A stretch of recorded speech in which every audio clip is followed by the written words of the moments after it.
Hey guys, Alex here again with another Shop Talk. This is the show where I find an expert to answer your questions. This is a continuance from last week's video. If you haven't seen that, check the link in the description. I recommend you watch that one first. And as always, if you have questions or suggestions for future videos, leave them in the comments section.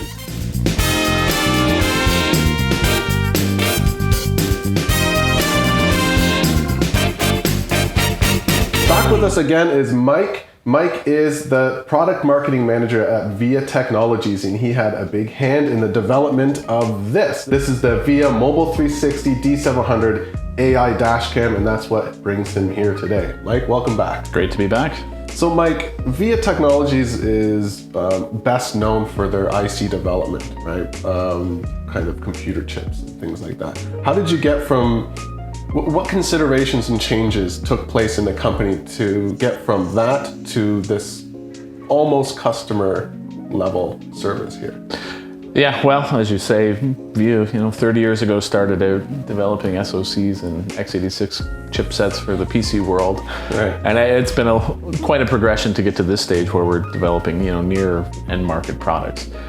So it's been a lot of learning over the period of that transition through the company, a couple different stages, from pure IC development, then moving into the embedded market, where we would integrate our technologies into a lot of boards and systems. And primarily there we were dealing with a lot of OEM customers that needed the hardware platform for specific uses. So we were doing a lot of customization off of that, but just sort of at a hardware I/O level type of piece. Right. But as we keep moving forward and the technologies get more complicated and the integration into cloud services and different things, the product side, you need to put a lot more into it.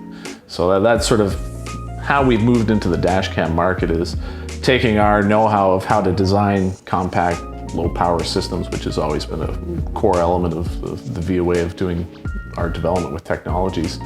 And then also adding in, as we say, the AI pieces, so detection on top, more software services as well. So integrating more of the core logic into the edge device to make sure the functionality is there to deliver to the customer that we're doing. So we're moving up the food chain and trying to make it as easy as possible for the customers to take our product, integrate it into their services, and go to market very quickly. I would imagine with a product like this that is for fleet managers, there's no way around a bit of customization, right? Oh yeah, of course. It depends on the type of vehicle you're going into, what the use cases are. So we always offer that capability to customize on the design, the chassis, how they install the brackets, different cable lengths, different things like that.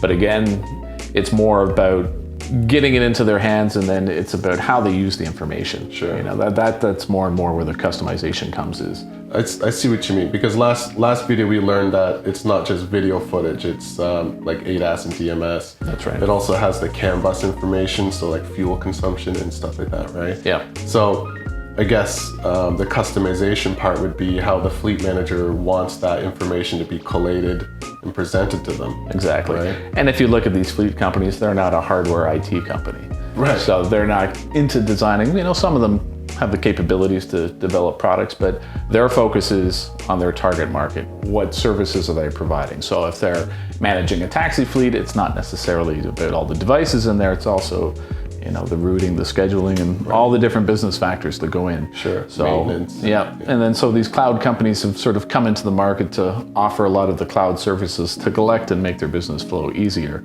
So we're trying to make it as easy as possible to gather the rich data that they need to improve services on top. So it's more about the data flow that they get and how that functions. Was there any major hurdles as far as, this is a product that's going to sit in someone's car, right? I'd imagine that you guys went through a lot of different iterations of even just the shape of it, the camera placement. Was there any major hurdle that you had to jump through, maybe the legality of it, or anything like that with this device? Well, there's definitely been challenges and hurdles to overcome, which are always fun to tackle as a company as you do these type of things. But, as you get into 4G devices, the different type of telco certifications, the different bands they use, the antenna structures, that's a pretty complicated development that needs to be done. It wasn't necessarily our expertise, but we've been able to overcome that portion of it.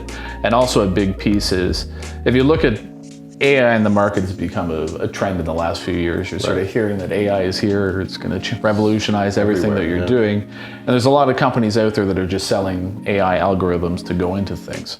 But one of the biggest considerations, especially as you get into edge devices that are running in your vehicle off your battery, you need low power, you need to optimize everything. Sure. So it's finding the right balance of the performance that you're looking for within the design and the form factor. So that was one of the biggest challenges, to keep costs down, keep power consumption down, but also keep the accuracy of how our AI works within the device. So that a lot of tuning and a lot of on-road testing and a lot of hours spent to make sure that functions well. A lot of balancing different things. That's right. So you mentioned 4G. 5G is now upon us. Well, it's here, right? 5G is here. Cloud computing is more popular now than it ever has been.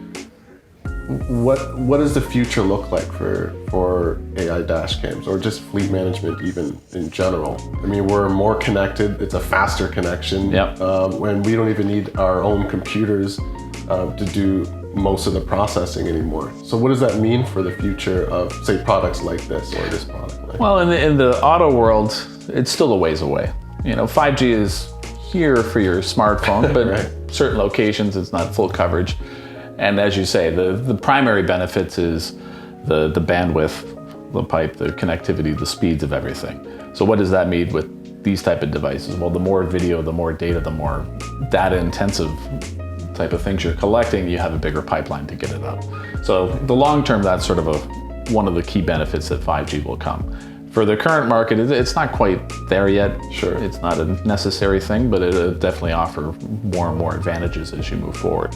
And as it gets closer to autonomous driving, then it allows the ability, even if you don't have a cell connectivity, vehicle to vehicle or to smart infrastructure within the cities, your vehicle can connect, get data from the street lights that are there or infrastructure that it's around. So there's a lot of potential that's going on that's under development, but still a ways down the road. Okay, so if I own a fleet, say I have a delivery company, right?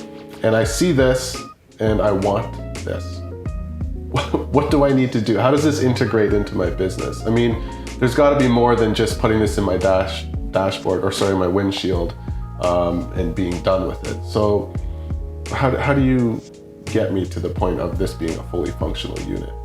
Yeah, so like I say, we've tried to make that as easy as possible for our customers. Again, our core focus is on a lot of cloud providers that do fleet management software that are managing multiple fleets, selling that side out. So the way we're trying to make it is easy for them to understand what our device can do, what safety features they can provide within the vehicle, what data we can collect and provide to the cloud. Is we've built a full cloud architecture that we allow them to have a free demo off of. So we've used an AWS architecture to build a real experience of how our device can capture data from the vehicle, send to the cloud, so they get an idea of what can be done, what can be transmitted, so they can quickly evaluate all the functions that work on the device and see what they would be able to integrate to enhance their services down the road. So when you buy a sample, we give them a 30-day free trial period of connecting to the cloud, feeling that experience, being able to do peer-to-peer live streaming through KVS streams, so they can tap into that. They can test out the two-way audio call functions that we support as well. And then also for the different type of alerts that we can push, for authorized or unauthorized drivers. If there's collision alerts, they get an experience of how all that goes. So we have our live tracking page, dashboard page, and then we also have a trip history section. And then we've also included a feature that we sort of do a driver score collecting, showing how we can sort of balance the different type of data about the driver behavior to validate how they're driving. All right, Mike, thank you for taking the time again. I know you're a busy guy. We appreciate you coming by and answering some more questions about this thing. As always, my pleasure. For the rest of you who are watching, remember, if you have comments or suggestions for future videos, leave them in the comment section down below. To find out more information about this guy or VIA Technologies as a whole, check the links in the description. We'll see you next time.